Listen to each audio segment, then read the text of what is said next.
In this video, I will be describing fashion in the early 19th century America and how history and literature and fashion all coexist and react in this kind of tug and pull relationship between one another. Um, the 1800s, or the 19th century, was an era of great development for America, and it definitely focused on national establishment, creating a culture within America. Unfortunately, this was at the expense of other individuals, which I will kind of cover within this presentation.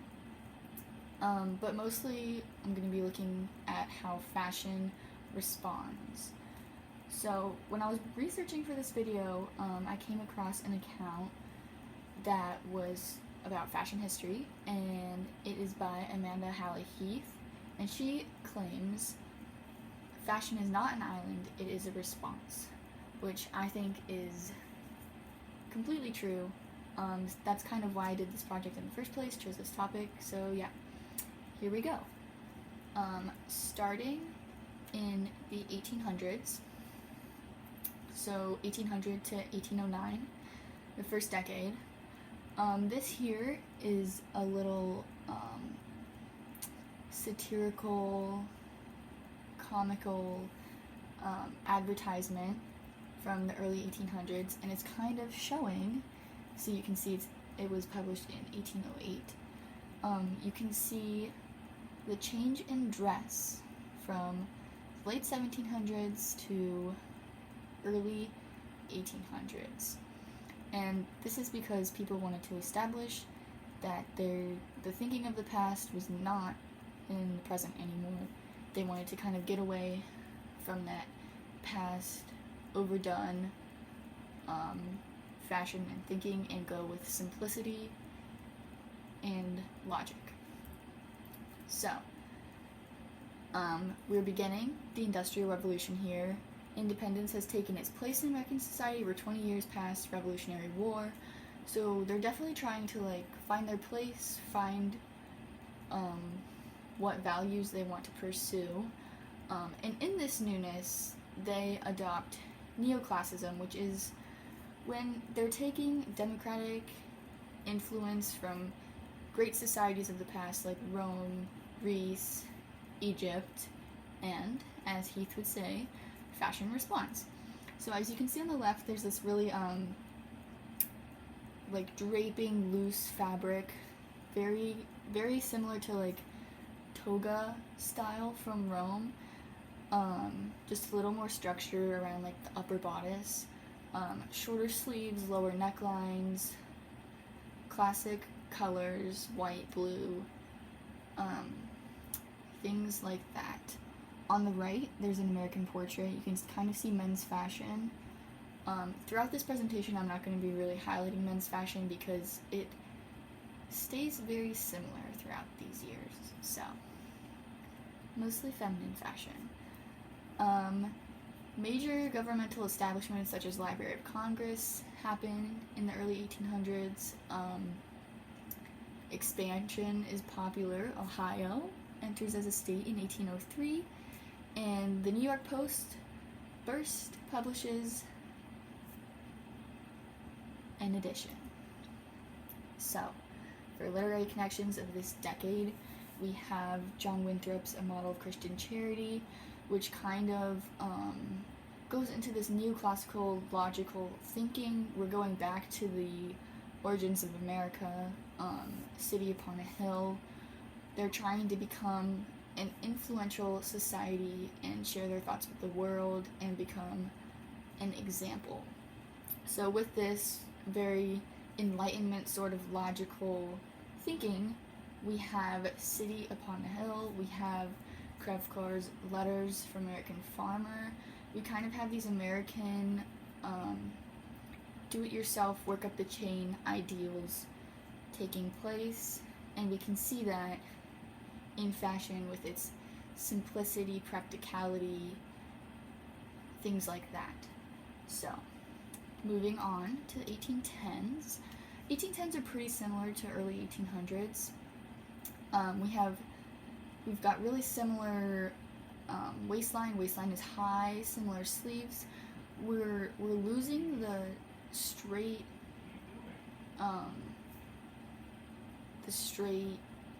form. We're getting a more angular skirt form. The plain line of the early 1800s is beginning to get interrupted by lace, ribbons, etc. We're still in Enlightenment thinking, we're still in logic, but we're slowly moving away, and we're really starting to industrialize America. So, as I said, America is working to become an established country through trade, national establishments. This is a picture of National Congress, Library of Congress, sorry. Library of Congress is founded, which kind of gives Americans like a sense that they are a true country because they have this like national collection of cultural works. They're trying to establish a culture that is true to them. So, in 1807, the transatlantic slave trade is ended in Britain, and in 1808, U.S. follows. So this is kind of a big step in American society, but it only leads to further segregation within the states. So here we are seeing slavery kind of is becoming a social issue that people are beginning to talk about. We're not in the depth of this yet, but we're kind of seeing its beginnings starting. Overall, fashion is really influenced by France. The Napoleonic Wars separated Britain and France, and so since French women were really present at every conflict, they became kind of the podium of the world, and this is when French fashion really begins to take off, and therefore American and British women begin to really desire the fashions of the French, as you can see in the previous slide. Literary connections, we have Francis Scott Key writing the Star-Spangled Banner again, developing nationalism, patriotic feelings, and then we also have Jane Austen's Pride and Prejudice, which this was written in England, so it's not necessarily a part of American literary history, but it definitely affected Americans, especially women. It's kind of setting the basis for Romanticism, which becomes really popular after this decade, and the base of feminism actually begins to form. This book kind of teaches women that they are... Hopefully that didn't interrupt me again. We will see. Alright, moving on to the 1820s. We're starting to get some more embellishments as we move towards the 1830s and 40s, where embellishments are all the rage.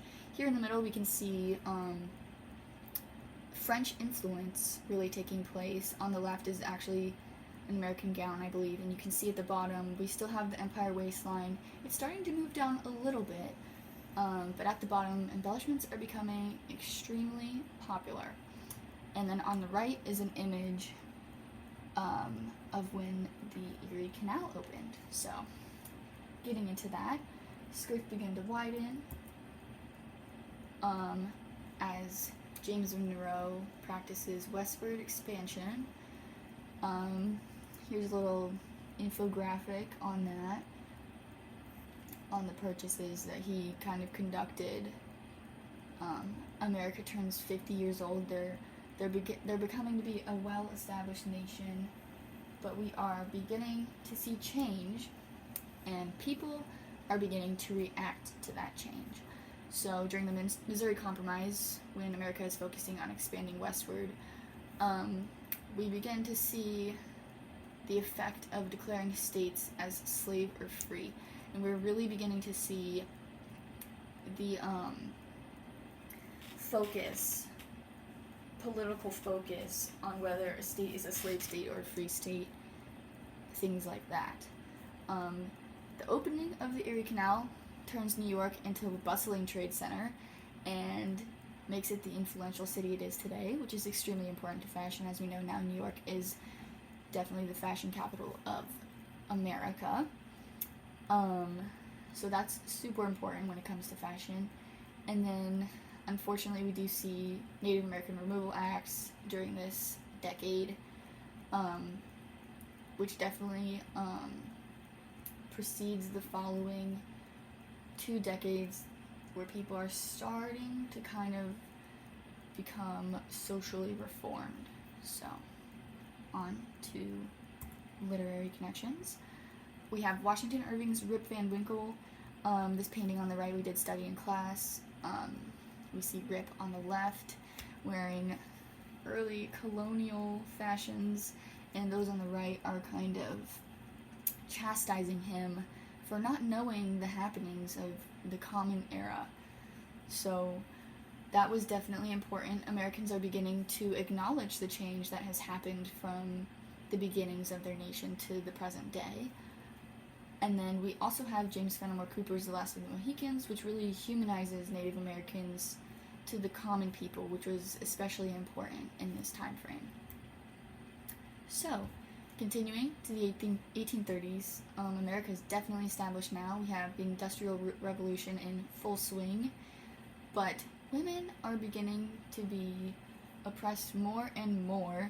Not that they weren't in the past, but especially during this decade. As you can see on the left, we have a really doll-like ensemble. We have a short hemline, we have really puffy sleeves.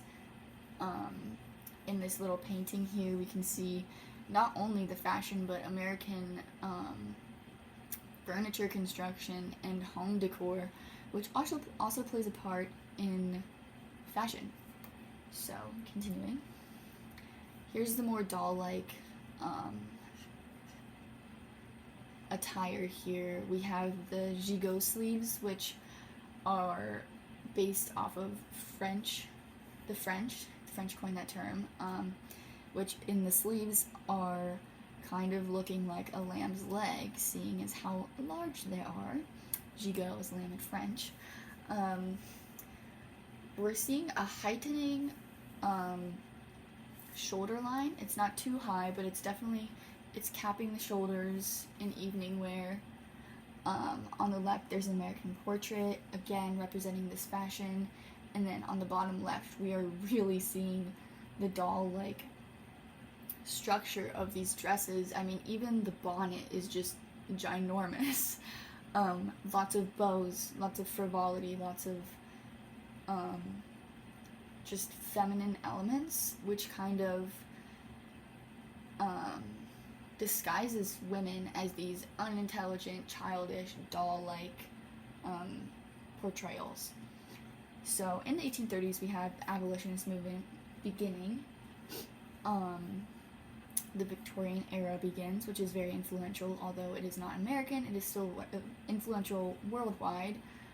We have nouveau riche, which is when people are becoming obsessed with showing their wealth, which is a very interesting thing to me.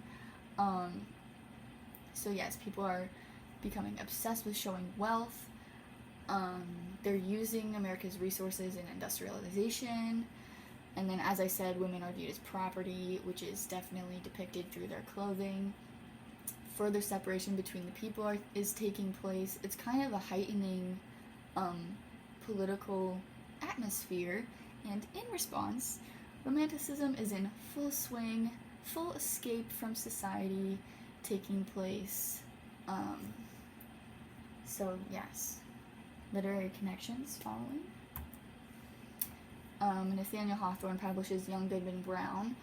This cover on the right is actually a portrayal of Mary Rowlandson's novel, but I'm not sure why they had these words pasted onto it, but I still thought it was influential. You can kind of see the fashions of Puritan era taking place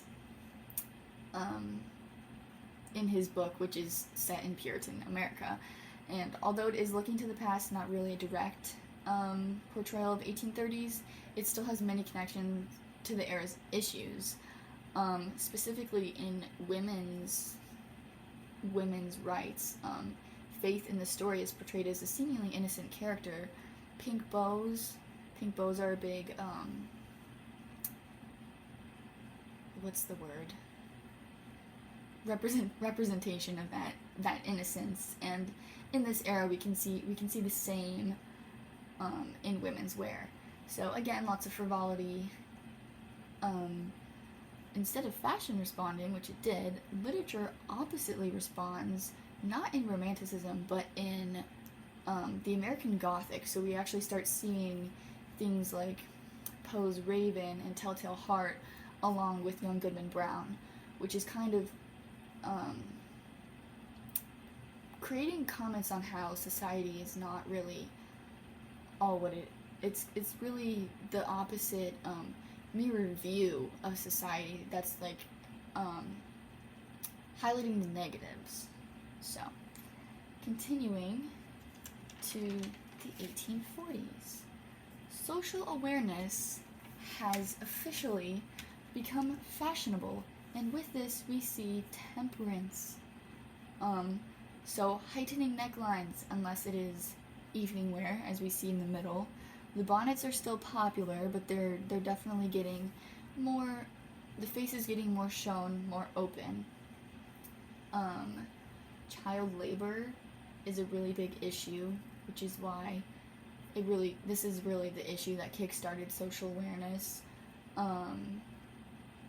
Factory workers, we'll see in the next slide, wore tightly wrapped shawls, and kind of the rich, and in solidarity, create these shawl-like bodices, which I think is very interesting. They're kind of claiming, like, as I wrote in the bottom, thin sleeve solidarity, they're claiming, we get you, we understand you, look at our sleeves, they're so small, which really doesn't do anything, but it is a representation of fashion responding. We're seeing less adornment, less frivolity. We're moving out of the Enlightenment into transcendentalism, individualism, kind of the whole notion that the individual can achieve what they please in America. So literary connections. We have self-reliance. As we know, this is really the piece that created individualism, not created, but showed it to readers that individualism was a great asset to someone who wanted to become something. And then we also have Margaret Fuller's from The Great Lawsuit, Man versus Man, Woman versus Woman. And this is really showing the beginnings of feminism and pairing that with temperance and social reform and abolition. So we're really seeing progressive mindsets moving away from Enlightenment thinking towards transcendentalist thinking. So 1850s, we're still experiencing the high necklines, as we can see in these two images, but the skirts become massive. We are introduced to the rounded crinoline, which supports these massive skirts, which interestingly is a reflection of feminism. So here in this slide, there's a little satirical ad with this lady is being attempted. This man is attempting to serve her an hors d'oeuvre, but her hoop skirt is so large that he can't reach her. So this is really depicting temperance, as men can't reach women. They're not allowed to reach women. These hoop skirts are blocking them from getting too close to women. So yes, we have the hoop skirt. We have the Great Exhibition, which is the world's first trade fair, which is very important in fashion and cultural exchange. I have listed all the countries it included. We're seeing the Padoga dress, which is kind of, you can see it in this print. You can see all the layers of ruffles here, layers of ruffles, which is based on Japanese architecture, the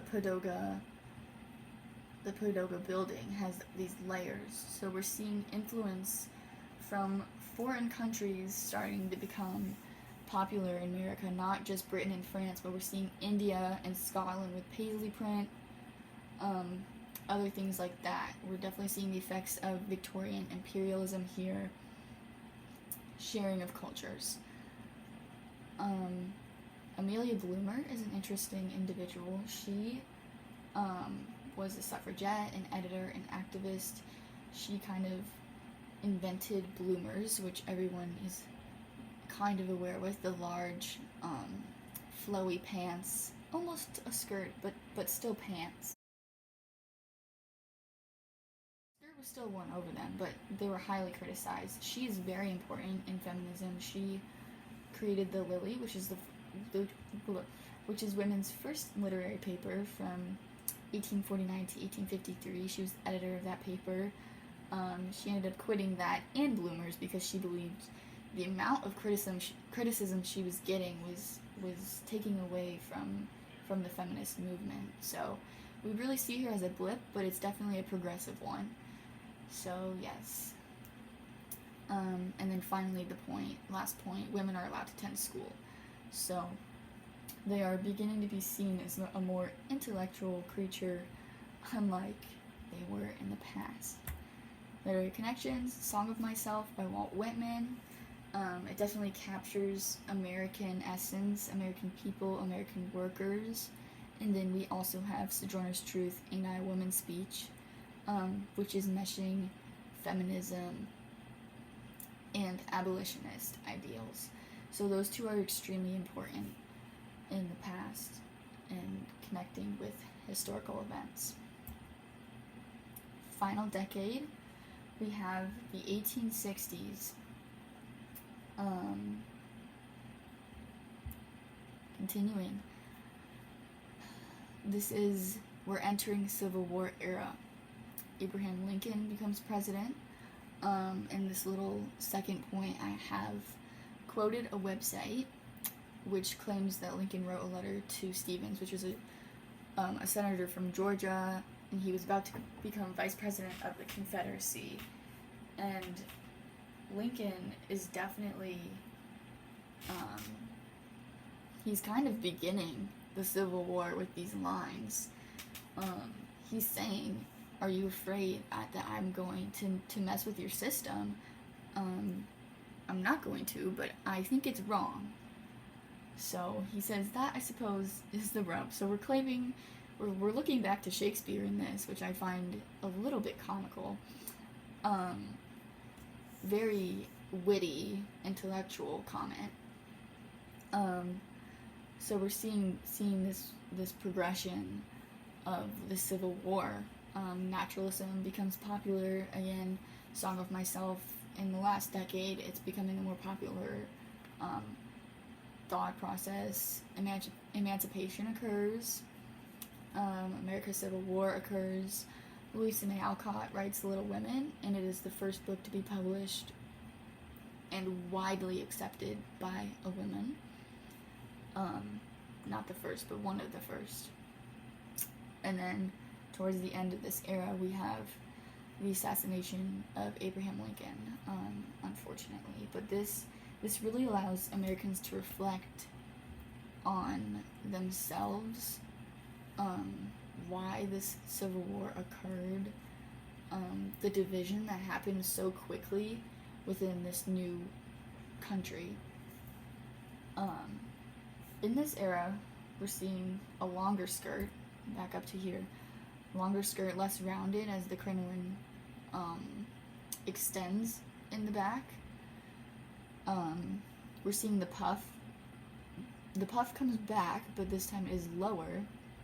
And then we kind of see the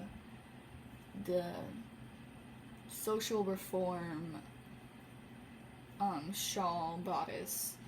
It's beginning to go out of style. So, yes, higher shoulder lines. This is definitely more of an evening dress, but since the shoulders are out. But yes, continuing. Literary connections in this final decade of this project. We have Walt Whitman's when lilacs in the dooryard bloomed. This is a response to the assassination of Abraham Lincoln and his train ride across America, which really highlights the natural assets that America has, and it's really reflecting on how Lincoln was everyone's president. He really fought for everyone in his time. And then we also have Frances Ellen Watkins Harper, her poem "Bury Me in a Free Land," which this is an image of her on the right. Not only does this depict fashion, the fashion that African American women were wearing at the time, as well as everyone, but you can see the slimmer sleeves of the lower class. Anyway, her poem is really, really depicting her views on slavery and how it would just be downright unacceptable for her to die and be buried in a land that still has slaves walking over her resting place. This is really giving a sense of what it is like to people who didn't experience this. It's creating a more open viewpoint to those who maybe were having a hard time accepting this. Overall, this poem is extremely influential. So, since this is where the class ends, this is where I end my presentation. In the attached slideshow, I will also have the works cited slide. So, thank you for listening to my long spiel about fashion and history, something I'm really passionate about. Apologies for the little blips when I got notifications or pauses. Thank you for tuning in.